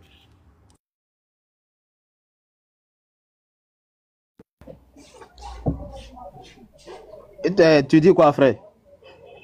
Je veux que tu me donnes la source. Je réitère mes propos. Tu peux me donner... C'est plus le sujet, hein, c'est plus le sujet. Le sujet, c'est pas sur le prophète Mohammed. Le sujet, c'est sur... Le frère, oui, je reviens à la question du frère. Il a posé une question avant de descendre. Tu as divagué sans donner de source. Quand tu parles dans le blabla sans source, ça veut dire que c'est du pérogoïsme. Là, tu n'as rien dit de bon.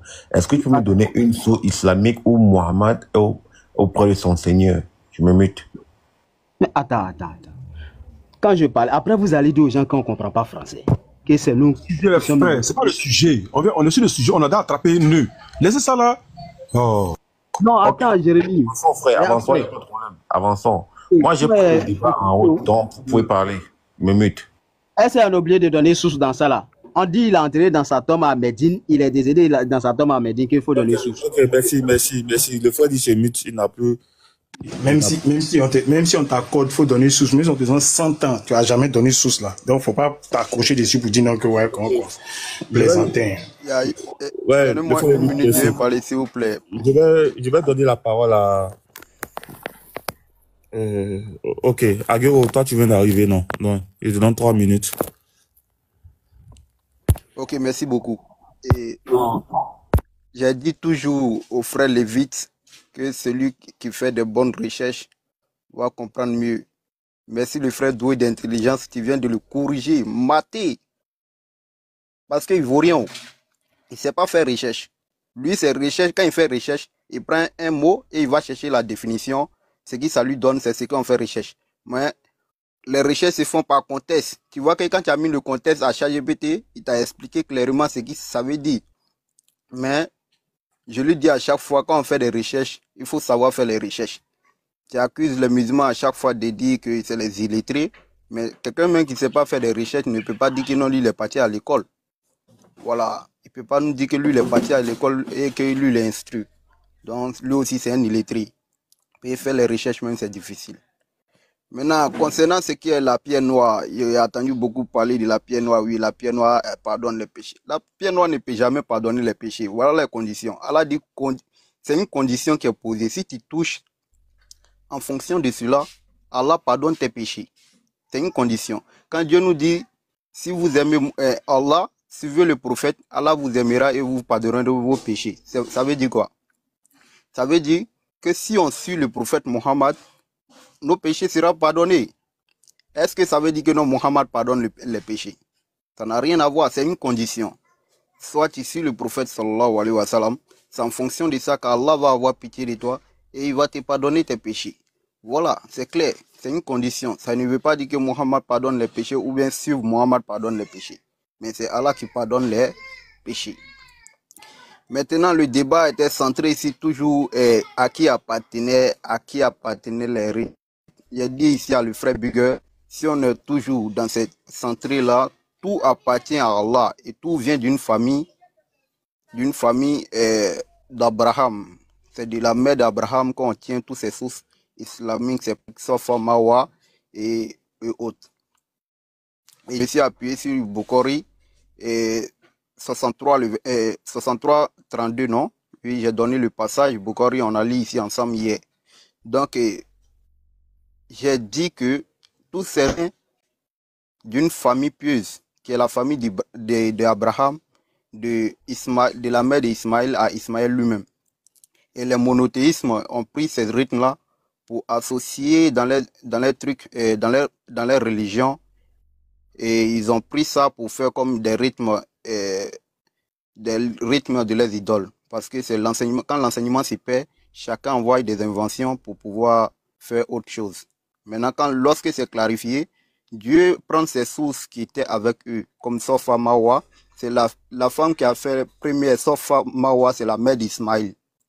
C'est elle qui a fait le premier, le va-et-vient, c'est la mère d'Ismaël. C'est pas une monothéisme. Voilà ce que je voulais dire. Ok, j'ai été indexé. Est-ce que je peux avoir la parole, Wilfried? Wilfried est là ou pas? Wilfried est là ou pas? Ou bien on m'entend pas? Ok. Oui, frère Lévite, comme tu as été indexé, je te donne 2 minutes de rebondissement. Ok, merci. Alors, j'ai toujours dit que ce gars-là, il doit aller à l'école. Mais vraiment, il faille qu'il aille à l'école. Quelqu'un, même son dialecte, il s'exprime même là. J'ai dit à le frère Biguet, j'ai dit à le frère, bon, quelqu'un comme ça, il va venir s'asseoir, moi, débattre avec moi. J'ai dit à le frère Biguet, même le français, vous avez des soucis avec, vous ne chargez pas bien en français. Mais ça vous fait mal quand j'ai dit que votre prophète vous a dit que vous êtes des illettrés. Ça vous fait mal. Comme si c'était moi qui avais écrit. Bukhari 19-13, ma nation est une nation d'illettrés, ma communauté sont des illettrés. Vous êtes des analphabètes, c'est normal que tu dises j'ai dit à le frère Bigger. C'est normal. Sinon le mot expier là, ça veut dire effacer. Maintenant vous dites, à chaque fois vous dites Allah pardonne au travers. J'ai demandé à Surat, à Kane, donne la source qui dit que Allah pardonne au travers de la pierre. Ça fait 1 heure de temps. Jusqu'à actuellement, il n'a pas encore trouvé sur ça. Donc je te ramène cette question. Parce que tu as fait cette affirmation. Tu as dit que Allah pardonne au travers de la pierre noire. Tu vas me donner la source. Il a donné ça à Surat. Jusqu'à présent, il n'a pas encore envoyé la source. Donc je t'attends. Comme tu viens d'arriver, tu vas me donner la source. Tu vas me donner la source. Maintenant, ce gars-là, doué d'intelligence que tu semblais défendre là, il dit ça contribue. Il dit ça participe. Mais qui nous explique en quoi la pierre noire participe au pardon? Elle contribue au pardon. En quoi? Expliquez-nous. Nous disons que vous êtes des idolâtres. Vous êtes des païens. Parce que vous luttez pour aller toucher ça pour qu'elle participe à pardonner vos péchés. Vous êtes des troués d'intelligence. Vous venez emmerder les gens. Allez à l'école. J'ai dit quitter Madrasa. Mais allez à l'école académique. Ça va vous aider, ça va vous sauver. Je suis obligé à chaque fois d'ouvrir chaque GPT pour que ça rentre dans vos têtes. C'est quoi ça? C'est quoi? Quelle nation illettrée? Mais vous êtes votre illettrisme là. Ça atteint son paroxysme. On est obligé de venir à chaque fois parler des trucs. J'ai dit à le frère Bigger, quelqu'un qui s'exprime comme ça. Mais à un moment donné, arrêtez. À un moment donné, arrêtez. Toi, tu es venu me parler de moi, de lettrisme, de quoi? Regarde comment tu parles. Regarde comment tu t'exprimes. Tu as un souci, va le régler d'abord. Je dis, montrez la source qui dit que votre Allah pardonne au travers du toucher de cette pierre. Et puis ton frère va nous expliquer la participation de cette pierre, la contribution de cette pierre pour le pardon de vos péchés. Vous allez nous expliquer ça? Vous allez nous expliquer ça? C'est ce qu'on vous demande. Donnez les textes. Nous, on a sorti les textes. Depuis ici, là, qui a sorti texte? À part Kani. Kani, même, c'est qu'il a trié. C'est la maman, il a fait. Parce qu'il y a eu 3 dits de son prophète. Il y a eu 3 étapes. La première étape, le toucher, là, c'est ça qui pardonne. On dit le toucher, le fait de toucher expire. Donc, c'est l'action, là, que tu poses, là, qui te donne de nettoyer tes péchés. Donc, tu as touché. Si tu n'as pas touché, tes péchés sont là. Voilà. Donc, je me mute. Merci. Ok, merci beaucoup, merci. Ok, non, c'est moi, non? Attends, François, attends. S'il vous plaît, il n'y a plus de rebondissement. Nous allons nous... Non, s'il vous plaît. Mais il faut s'il vous plaît. On va répondre Frère Rufil, ouais. Qu'est-ce que tu proposes? Voilà. Je dis, Frère Rufil, qu'est-ce que tu proposes? Ok. Merci, frère Bugueux. Bon, je pense que tout le monde a eu son temps de parole. Voilà. Je vais pas parler. Faut te muter. Depuis que tu parles, on te donne le temps. Faut te muter, frère. Voilà. Salam alaikum, Abou. Bonne arrivée sur le panel. Ok, bon. Je voulais... Bonsoir, frère. Ok. Donc, si je comprends bien les frères musulmans, on va essayer de recadrer un peu le sujet, puis essayer de comprendre, en fait. Voilà, pour qu'on puisse mieux comprendre. Parce que peut-être c'est nous, on ne comprend pas ce que vous dites. Le grand Allah, créateur de toutes choses, pour vous, hein, parce que moi, pas pour moi. Le grand Allah, créateur de toutes choses, pour pardonner les péchés, il faut toucher une pierre. Pardonner les péchés, il faut toucher une pierre d'abord, et puis tes péchés seront pardonnés. Le grand Allah qui a créé la terre, qui a créé les cieux, le soleil, pour pardonner les péchés de lui-même, ses propres créatures, il a besoin d'une pierre. Ça, c'est déjà une question. Quand on dit aspirer, on est tous d'accord que aspirer, c'est retirer, c'est racheter. C'est ce que ça signifie. Donc, on dit expier. Pardon. Quand on dit expier quelque chose, tout le monde sait au fait. On est tous allés à l'école. Faut pas, on va faire semblant comme si on n'est pas allé à l'école. Nous tous. Donc, pardonnez, on reste sur le sujet. Et puis, je veux maintenant des réponses avec des tests. Lui qui sait qu'il n'est pas en mesure de donner les tests ou bien les références, c'est que ça sert à rien. Parce qu'on n'a pas besoin de l'intelligence. On a besoin des tests. Tu viens, tu donnes ton test. Les sources, on vérifie. Voilà. Bon, je vois que j'ai 2 invités qui sont là. Je vais donner la parole à Abou, comme lui vient d'arriver. Bonsoir Abou. Bonsoir et puis shalom famille. Frère Wifi, je ne suis pas musulman, je suis chrétien. Pardon, excuse-moi. Grand frère Lévite, j'aimerais que tu affiches le hadith là. Si c'est possible, hein. Ok. Mettez-moi en grand. Je te mets en grand, je suis modérateur. Ok.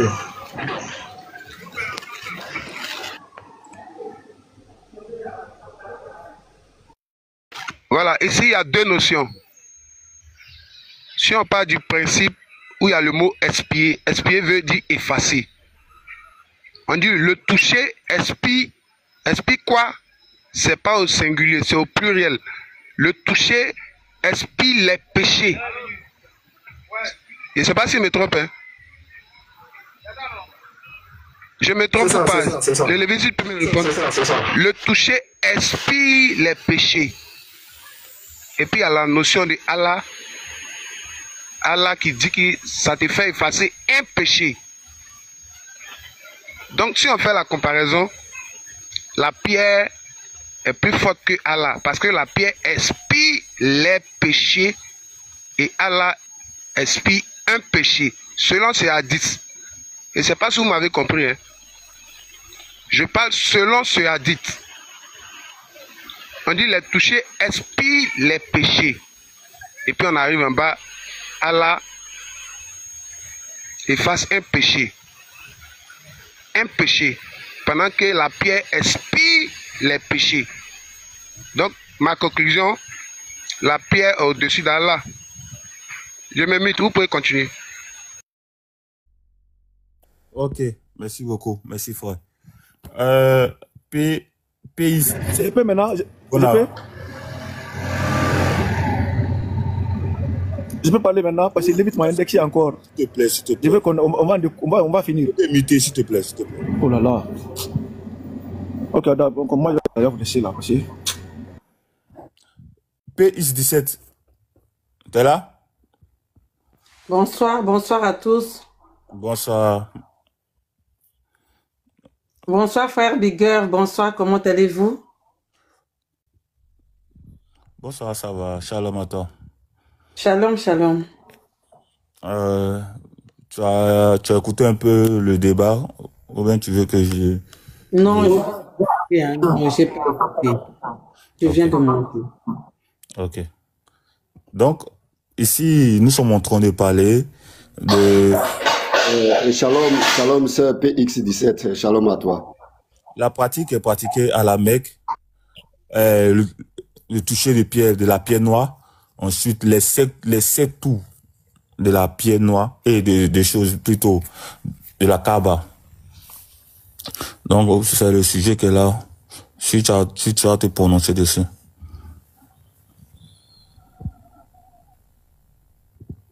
Bon, moi, je vais juste dire, Allah, ce n'est pas le Dieu que nous adorons.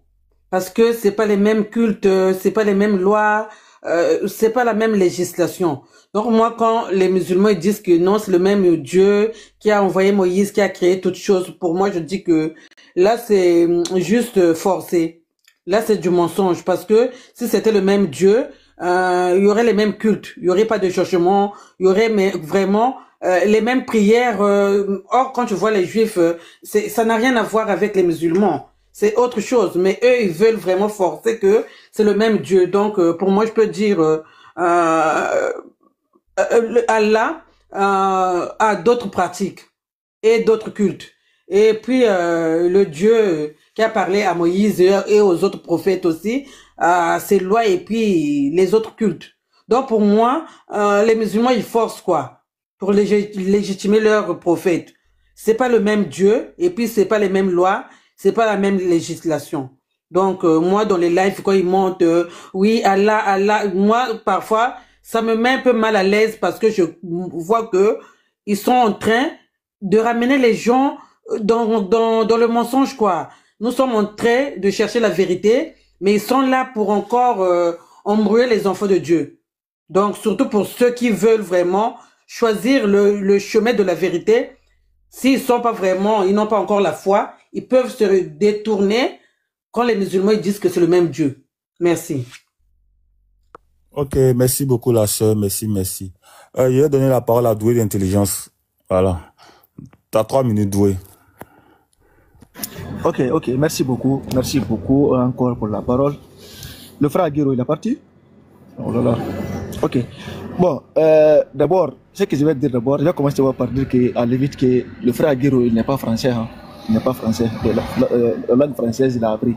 Donc, il n'est pas français. Donc, s'il parle, s'il ne dit pas correctement les mots, c'est pas parce qu'il est français. Ah, donc ça, c'est entre parenthèses. Je vais dire ça au frère. Ok. Là, tu m'as indexé parce que tu m'as dit que moi, j'ai dit que la paix noire contribue. Je reviens encore sur ça. Lévite, je reviens encore sur ça. Regarde, quand tu as pris, comment on appelle, à Tirmidhi 961, là où Allah va faire parler la paix noire, là, il va donner les yeux, il va donner la bouche pour parler là.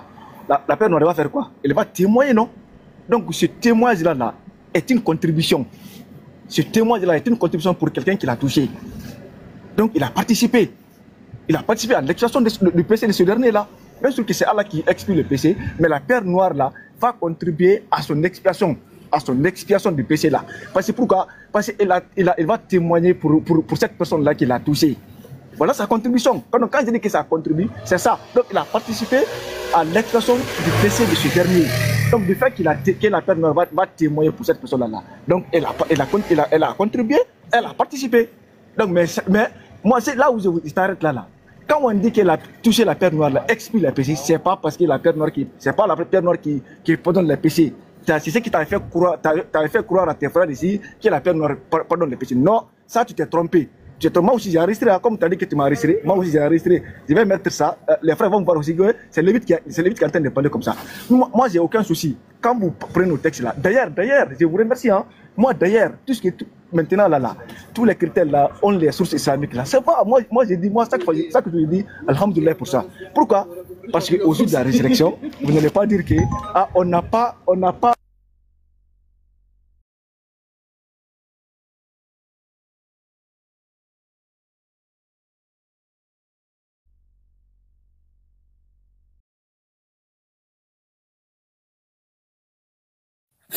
Doigt d'intelligence, t'es là? Je pense que il est... vous m'entendez? Oui, vas-y. Vous m'entendez là? Oui, vas-y. Ok. Je disais quoi? Je disais... si j'ai beaucoup de temps maintenant. Ok, je voulais répondre à une première question qui a été posée. Quand la sœur a dit que Agar, qu'est-ce que Agar a pour mériter ça? Donc vous ne savez pas que Agar a porté Ismaël de qui va sortir le sauveur de l'humanité? Le sauveur de l'humanité, le prophète Mohammed, la lumière. Donc celui qui ne lui suit pas, tu as contribué à ta propre perte. Comme Allah l'a dit dans le Coran, quiconque désire une religion autre que l'islam ne sera point agréé et il sera déjà parmi les perdants. Donc celui qui ne suit pas le prophète Mohammed, il a contribué à sa propre perte. Donc voilà la place d'Agar. Voilà la place d'Agar. Et Agar aussi a été quoi? A été qui? Agar a été une femme d'Abraham, le père de la foi, une femme d'Abraham. Elle a porté un enfant de qui va sortir, comment on appelle, le condensé de toutes les révélations. Le condensé, c'est-à-dire le point culminant de toutes les révélations, à savoir la Torah, le Jabour, l'Injil, tout ça là, le Coran vient maintenant au-dessus de toutes ces révélations. Votre destination se trouve sur la gauche. C'est ce que Agar mérite, cette commémoration-là qu'elle a fait là, dans ses va-et-vient là, entre Marwa et Safa, dans les deux montagnes là, où elle s'est à trouver une lettre là, pour pouvoir donner à boire à son fils Ismaël. Donc je vais répondre à cette question-là, pour ne pas dire qu'on n'a pas une question là, donc ça a été suspendu, aucun musulman n'a pu répondre. Donc voilà la place d'Agar. La place d'Agar, c'est ça. Agar a porté quelqu'un qui est Ismaël, de qui va sortir le prophète Mohammed, qui est le sauveur de toute l'humanité jusqu'à la fin des temps. Jusqu'à la fin des temps. Et comme il a dit, qu'après lui, il n'y a pas de... il va chuter ici, pardon, s'il te plaît. Il va chuter ici. Le prophète a dit, après lui, il n'y a pas d'autre prophète, après lui, il n'y a pas d'autre révélation.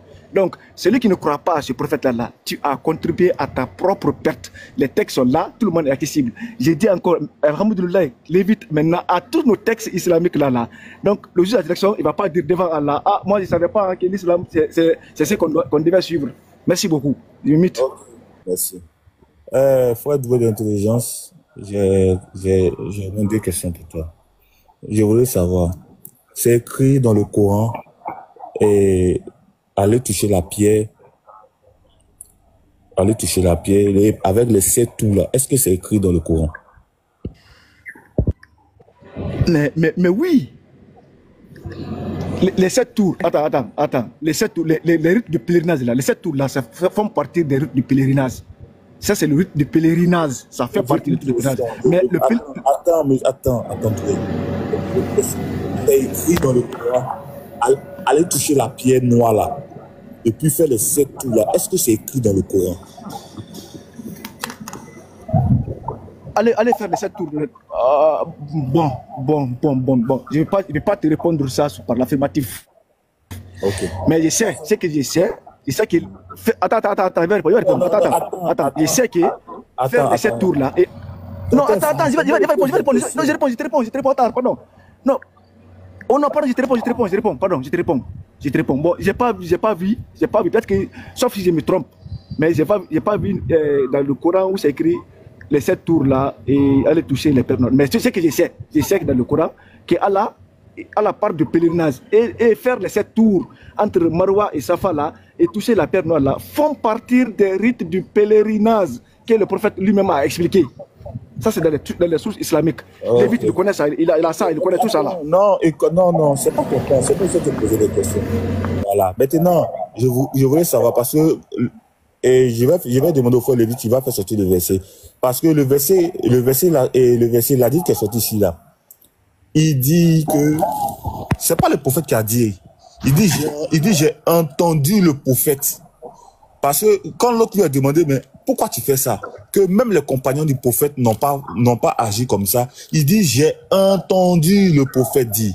Il n'a pas dit le prophète dit, il dit, j'ai entendu. Donc, qu'est-ce qui prouve qu'il n'a pas menti? Et tout le rythme que vous suivez là. Est-ce que c'est Allah qui a ordonné ça? Si c'est ça, si c'est Allah qui a ordonné ça, tu nous donnes la source.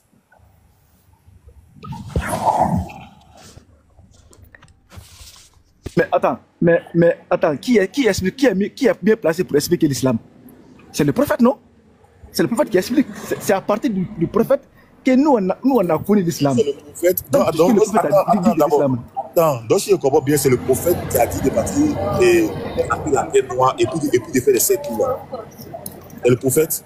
Mais attends, d'abord. Attends. Non, j'ai compris ta question. J'ai compris ta question. Regarde. J'ai dit, toucher la pierre noire là, faire partie des rites du pèlerinage. Tu as compris ça? Pas ce que j'ai demandé. J'ai demandé, est-ce que c'est le prophète qui a dit de faire ça? C'est la question. Est-ce que c'est le prophète qui a dit de sa bouche que allez toucher la pierre noire et puis faites les 7 tours? Est-ce que c'est le prophète qui a dit? Et puis c'est écrit. Si c'est écrit, donne la source. C'est ma question qui est là. Parce que vous pouvez, le seul messager d'Allah là, c'est le prophète. Donc quelqu'un d'autre ne peut pas venir dire quelque chose, ce que le prophète n'a pas dit. Est-ce que c'est le prophète qui a dit d'aller toucher la pierre noire et puis de faire les 7 tours? Si oui, donne la source. Oh là là. Ok, mais alors, je réitère encore ce que j'ai dit. J'ai compris ta question. Tu demandes si c'est le prophète qui a dit d'aller toucher la pierre noire. Non, j'ai compris. Oui ou c'est non. Si tu as la source, tu donnes. Oui. Bon, ok, donne la source. Oui, non, mais là où je suis là, je peux pas, je suis mal passé pour donner la source. Mais dans nos sources islamiques, c'est le prophète même qui a enseigné les rites du pèlerinage.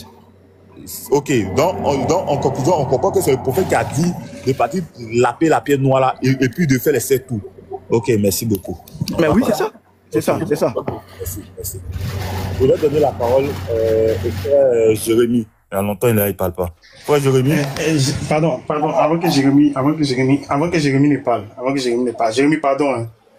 Pardon. Voilà, vous avez tous entendu le monsieur là parler. Il dit la pierre noire participe à l'expiation des péchés. Mais c'est ce que nous disons, vous êtes des associateurs. Vous êtes des associateurs et il ne fait que confirmer. En fait, voilà pourquoi j'ai dit que vous avez un souci. Vous n'êtes pas intelligent. Allah vous a blagué en disant que vous êtes des doués là. Il vous a blagué. Parce que comment tu peux ouvrir ta bouche pour dire que la pierre participe à l'expiation de vos péchés? Mais tu te rends pas compte de la gravité. Et puis regarde ce que la pierre dit. La pierre va témoigner, ce que le texte dit plutôt. La pierre va témoigner en votre faveur. Ça veut dire que Allah ne sait pas. Allah, il est ignorant. C'est la pierre qui va dire à Allah, lui là, il m'a touché. Lui là, il m'a touché. Donc la pierre va faire un témoignage en faveur des gens. Et puis Allah va cautionner. Parce que si c'est Allah lui seul pour expier, il aura des problèmes. Il aura des difficultés. Il sera perturbé. Parce qu'il ne saura pas qui a touché, qui n'a pas touché. Donc il va donner œil à la pierre. Il va donner bouche à la pierre. Et puis la pierre maintenant va faire un travail pour aider Allah. Est-ce que tu t'entends parler souvent? Est-ce que tu t'entends parler? Souvent il me demande, vous dites que vous êtes doué, mais on dirait qu'il y a un trou dans votre esprit. Comment une pierre va participer à l'expiation de toi tes péchés? Hey! Les frères, je ne sais pas si vous entendez comme moi j'entends. Hein. Je me pose des questions. Je ne sais pas si c'est moi seul, j'en fais un peu trop. Mais franchement, le français qui parle là, je ne sais pas s'il comprend. Frère, il est trop nul. Très nul d'ailleurs. En fait, je tente de nul quand je l'entends. Je dis que je suis là et puis je suis choqué. Aïe, aïe, une pierre va participer à l'expiation. Et puis il soutient ça, mordicus. Il soutient ça. Ouais, moi je dépose pour vous. Avec votre illetrisme là, je dépose même. J'ai déposé. Merci, je me mute. Ok, merci. Frère Jérémy, ok. T'as la parole, t'as 3 minutes. Merci. Je pense que tout est clair, hein, tout est devant nous. Voilà. Vous êtes déjà dedans, c'est déjà lancé. On va à ça. Sinon, vous savez très bien que dans la position que vous occupez actuellement dans l'islam, vous savez que vous êtes des féticheurs. Vous êtes de gros féticheurs même.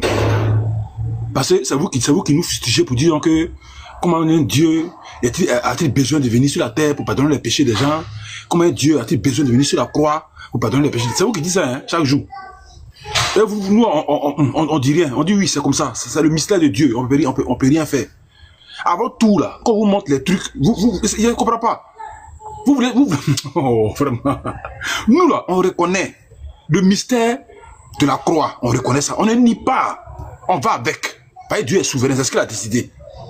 Bon, voilà pour vous ici. Voilà. Tout est versé devant nous. Tout est là. Même simple ablution encore. C'est l'eau pour vous purifier. Bon, je ne comprends pas. Ça, pour la purification, il faut l'eau.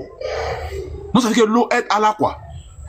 Comme la pierre. La pierre aide Allah à expier les péchés. L'eau aussi aide Allah à purifier le musulman.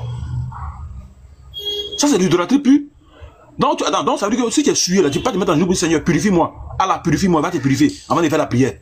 Tu voulais prendre l'eau pour laver tes narines, pour laver tes oreilles. C'est ça. Ça, c'est une forme d'idolâtrie. Ça, c'est la religion. Les rites, c'est de la religion. Et cette pratique-là, c'est une pratique zoroastrisme. C'est des pratiques qui ont existé avant l'islam. Quand Mohamed vient là, il va faire une salade. Ça veut dire quoi? Il va prendre un peu de judaïsme. Il va prendre un peu de zoroastrisme. Il va prendre un peu d'hindouisme. Il va mélanger tout ça là. Il va nous sortir un livre pour dire que c'est une révélation de Dieu. En sachant que lui-même, il était un gros païen. Il a pratiqué des rites païens. Et ces rites étaient dédiés à Oubal. Vous dites que l'islam est monothéiste. La question qu'on vous pose, les rites pré-islamiques que Mohamed a gardés pour l'islam, c'est pourquoi? C'est pourquoi? La pierre noire, vous dites que la pierre noire, c'est compliqué, que la pierre noire était au ciel, c'est tombé sur la terre tout blanc. Elle est tombée sur la terre toute blanche. Maintenant, les musulmans, là, à force de laper ça, c'est devenu noir. Donc, cette noirceur-là, c'est dû à les péchés qui est resté sur la pierre noire. Donc, tant qu'il lape son mal, les péchés sur la pierre noire. Voilà pourquoi c'est devenu noir. Ah, ce grain-là, vraiment. Ce grain-là, c'est un grain. La pierre est tombée tout blanche du ciel. À force de la lécher, de la laper, les péchés des hommes sont restés sur la pierre noire. Voilà pourquoi c'est du noir. Ouais. Mohamed et son grain. Oui, donc ça veut dire que... je voudrais lire un hadith qui prouve que avant l'islam, les gens adoraient des pierres. Et c'est cette oui, mais c'est les bétiles.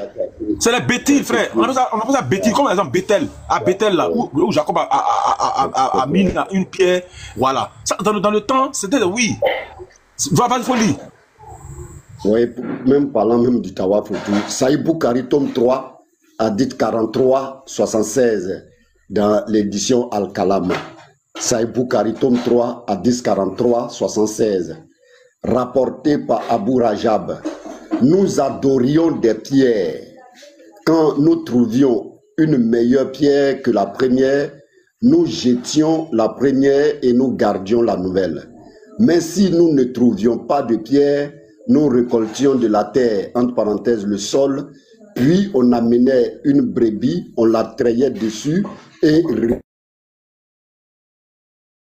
réalisions le tawaf autour. Quand le mois de Rajab arriva, nous arrêtions toute action militaire. On appelait ce mois l'enleveur car on enlevait toutes les parties en fer de chaque lance et flèche durant le mois de Rajab. Donc les Arabes pré-islamiques adoraient des pierres. Et c'est ce que Muhammad a perpétué en construisant une bonne Kaaba et tourné autour. Voilà, c'est tellement... Donc je dis, la pierre noire là, elle était toute blanche quand elle est tombée du paradis. D'après les hadiths, hein, voilà. Mais là, cette pierre là, qui était toute blanche là, elle a noirci face au péché des fils d'Adam, face au péché des musulmans. Donc je veux dire quoi? Donc ça veut dire que les péchés des hommes sont restés sur la pierre noire, quoi. Une manière de dire que la pierre noire a expié les péchés. D'où c'est devenu noir. Donc c'est le péché des hommes qui a noirci la pierre noire. Ça veut dire qu'Allah, lui, il s'est associé à la pierre noire pour ôter les péchés. Non, vraiment. Voici le hadith. Voici le hadith. Jérémie, voici le hadith. Tirmidhi 877. Ibn Abbas a rapporté, le messager d'Allah a dit, la pierre noire est descendue du paradis et elle était plus blanche que le lait. Puis elle a été noircie par les péchés des enfants d'Adam.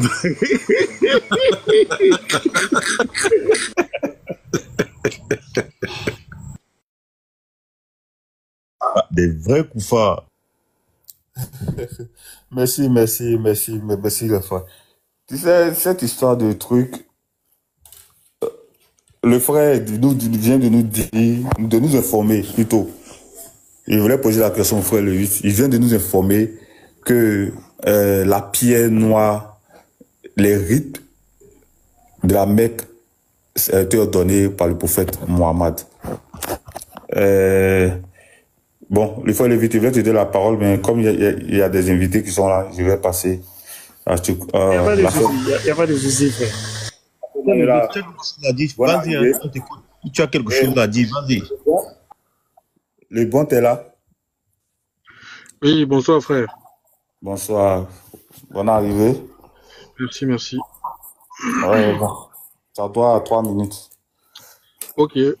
Je suis en train de lire un bouquin en faisant des recherches sur les origines de l'islam. Et je suis tombé sur des travaux d'un ex-prêtre jésuite qui bossait à la bibliothèque du Vatican.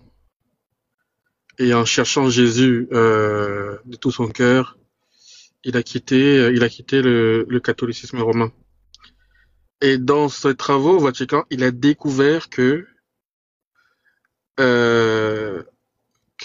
l'islam, comme religion, était une création du Vatican. Bon.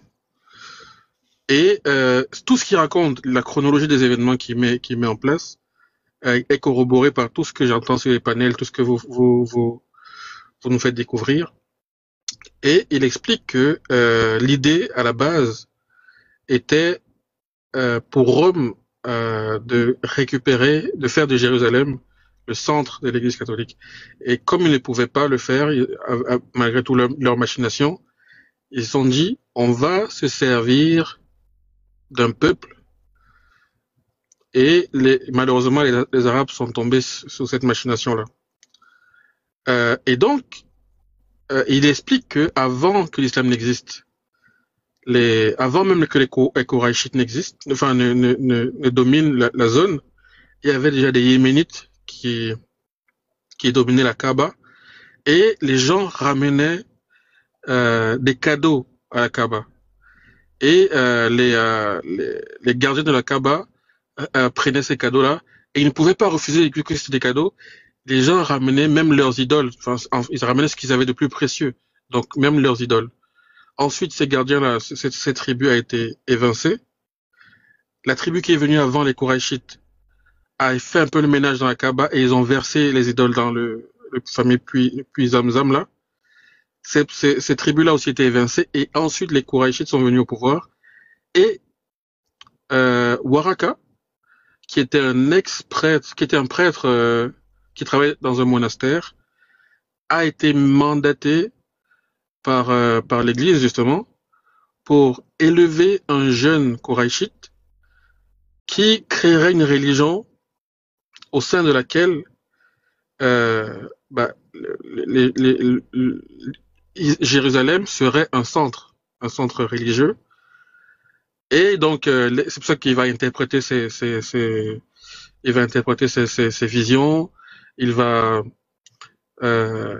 et comme dans le catholicisme romain, les rites anciens, les rites